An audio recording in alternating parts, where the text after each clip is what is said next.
What's your thought about forms like that, where somebody ticks boxes, fills in a form, signs a form before they start any form of treatment?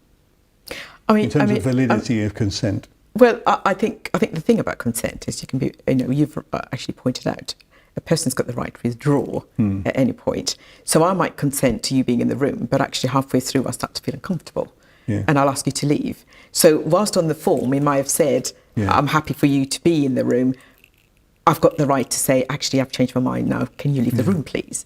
And that's the important thing. So if you are going to have a form like that, there has to be that provision to say the person can change their mind at any point. Welsh mentioned that. He said explain the nature of consent and how it can be withdrawn. Yes.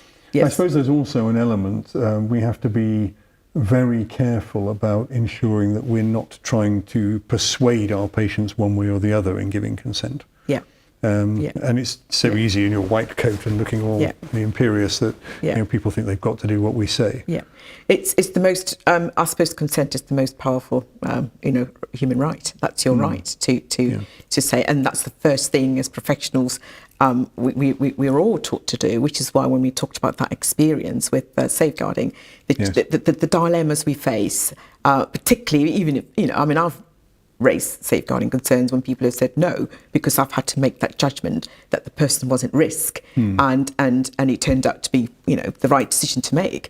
And I think I think that's the most important point to always consider is the person has got the right to say no.